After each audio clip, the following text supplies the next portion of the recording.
Mako 8:32. Mako 8:32. Okugendera ddala paka ku 38. Mark chapter 8 verses 32 to 38. N'ayogera ekigambo ekyo mu lwatu. Peetero n'amutwala n'atanula okumunenya.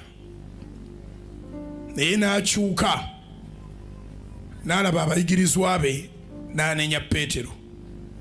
N'agamba nti dda ennyuma wange Setaani, kubanga tolowooza bya Katonda wabula eby'abantu. N'ayita ekibiina n'abayigirizwa be n'abagamba nti omuntu bw'ayagala okungoberera yeefiirize yekka, yeetikka omusaalaba gwe angoberere. Kubanga buli ayagala okulokola obulamu bwe alibubuza, na buli alibuza obulamu bwe ku lwange n'olw'enjiri alibulokola. Kubanga kimugasa ki omuntu okulya ensi zonna n'okufiirwa obulamu bwe? Kubanga omuntu yandiwaddeyo ki okununula obulamu bwe? Olwa 38. Kubanga buli ankwatirwa ensonyi nze n'ebigambo byange mu mirembe gino egy'obwenzi emibi, n'omwana w'omuntu alimukwatirwa ensonyi, oyo lwalijja mu kitiibwa kya kitaawe ne bamalayika abatukuvu. Kanziremu nzisoma ozimakinge omwoyo omutukuvu asobola okubikkulira.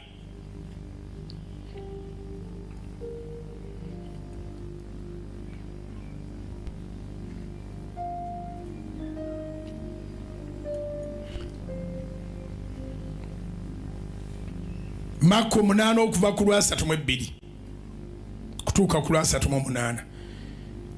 N'ayogera ekigambo ekyo mu lwatu. Yali ayogera ku kubonaabona kwe, ng'ayogera ku kuttibwa kwe, ng'ayogera ku kufa kwe ne ku kuzuukira.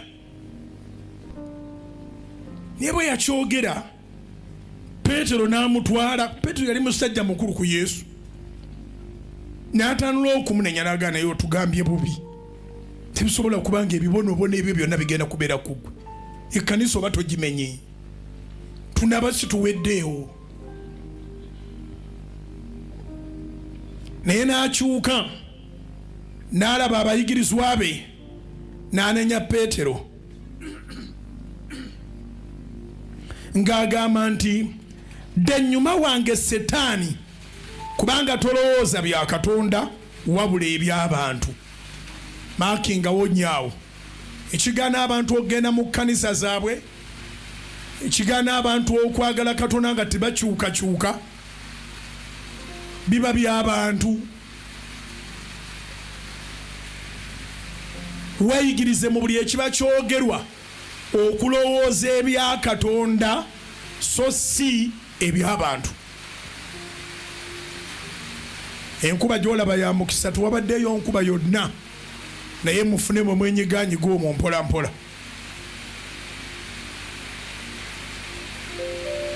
Naye n'akyuka n'alaba abayigirizwa be n'anenya Peetero ng'agamba nti dda ennyuma wange Setaani, kubanga tolowooza bya Katonda wabula eby'abantu. Amakulu gaakyo nti ekiri kulemesa tekiriba kya Katonda, ekiri kulemesa kyonna ne bwe kiriba ki, kiriba kya Setaani, kiriba ky'abantu. Ekya Katonda tekiremesa.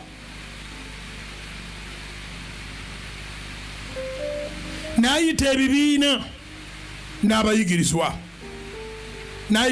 n'abayigirizwa be ng'agamba nti omuntu bw'ayagala okungoberera yeefiirize yekka,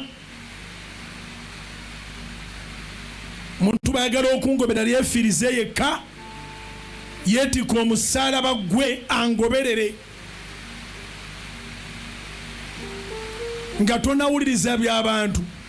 Olina omusaalaba gwo gw'olina okukwata n'ogoberera Yesu. N'agamba kubanga buli ayagala okulokola obulamu bwe alibubuza. Ayagala okulokola obulamu bwe be bakwata amagezi g'abantu nga kyekyokukola. Na buli alibuza obulamu bwe ku lwange n'olw'enjiri alibulokola. Mwebale nnyo, mwebalire ddala abasigala nga mugamba nti kale oba mpitibwa musiru oba sitegeera oba mundaba mutya, nze ŋŋenda mu kkanisa yange era ŋŋenda ne Yesu. Kubira Mukama engalo ez'amaanyi.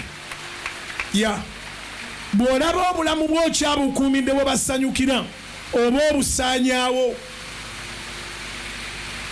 bw'olaba obulamu bw'obukuumidde tuwabasanyusa era okyagenda ku kyaki, eyo kyaki era okyagendayo, gwe buza obulamu bwo bujja obwabwe bwe buli, naye mu kulaba nga abubuzizza ate lw'ogenda okubulokola kubanga ojja kuba weekuumidde mu mazima.